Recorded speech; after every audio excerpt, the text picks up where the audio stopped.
If you've ever looked at your brokerage account and thought, I need something that isn't tied to whatever the stock market decides to do this week, this video is for you. Hi, I'm Andrea. I work full-time in the pharma industry. I also lend money to real estate investors and I earn between 8 and 12% on those loans. There's no tenants, no toilets, and no 2 a.m. maintenance calls. Today I'm going to show you exactly how to start private money lending in 3 steps and why this strategy makes so much sense for high-income W-2 professionals specifically. So step 1 is to understand what private money lending actually is. Most people hear private lender and think you need to be a bank or have millions sitting around or be some sort of accredited finance person in order to be involved. You don't. A private money lender is just a person, like you and me, who loans capital to a real estate investor. They use the money to buy and renovate the property. You earn interest on the loan. The loan is secured by the real estate itself, meaning the property backs the deal. So instead of being a landlord, you're acting more like a bank. And here's what's interesting. The bank almost always gets paid first. That's the position you're in. So you want to be clear about something because I think it matters to the people watching this. I'm not telling you to stop contributing to your 401k. I still contribute to mine. I'm also not telling you to sell your index funds.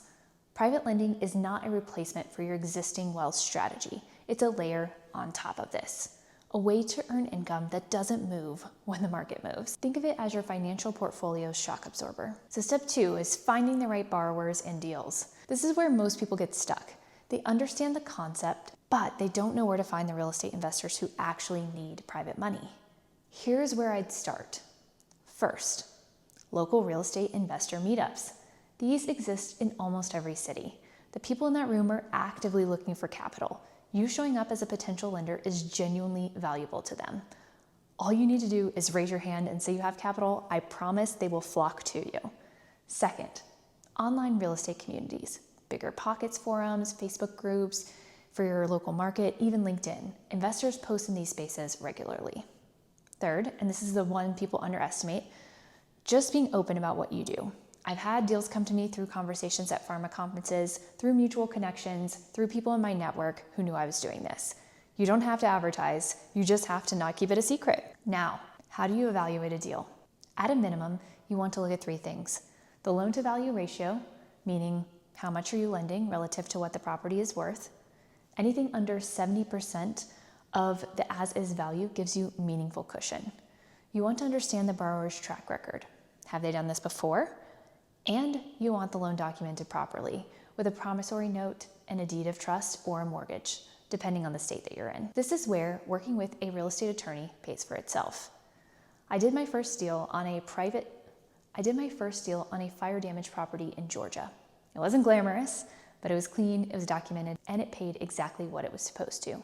Step 3 is to structure the loan and protect yourself. This step is where most people either do this well or make costly mistakes. Your loan needs 4 things in writing: the interest rate, the loan term, what happens if the borrower defaults, and what collateral secures the loan. Most private loans I've seen run 6 to 12 months, sometimes up to 24 months for larger projects. The interest rates in our current market are typically between 8 and 12%, but you can certainly see higher or lower. Points and upfront fee are also common to add to your overall return. You want a title company involved, you want title insurance, and again, a real estate attorney is not optional here, especially on your first deal. The legal structure is what separates a smart loan from an expensive lesson. And I'll say this directly, start with capital you could survive losing. Not because these deals are reckless, not because you're actually planning to lose it. They're not reckless, especially when structured right, but because you want your first deal to be a learning experience, not a financial emergency. Most of my loans have paid without a single issue, but I sleep well at night because every single one was structured to protect me if something went sideways. I've done 5 private money lending deals and 2 of them have gone late now. They've still all paid back though, but it's something to keep in mind. You don't want to have to need that money when the term is up. So here's the thing nobody talks about when they talk about passive income. You don't have to blow up your career to build it. You don't have to become a full-time investor, manage a rental portfolio, or take on a 2nd, 3rd, or 4th job. You can keep your W-2, keep your benefits, keep climbing, and quietly build an income stream that runs while you work. And that's what private lending gave me. If you're a high earner who's looking for more, this is one of the most underused strategies I've come across. If you want to go deeper on this, I've got another video walking through how I analyze a private money lending deal from start to finish, and I'll link that as well. If you have any questions, drop them in the comments. I read everything. And don't forget to subscribe if you're new here. There's new videos I make every single week for W-2 professionals building outside income without quitting the job they work so hard to get. I'll see you in the next video.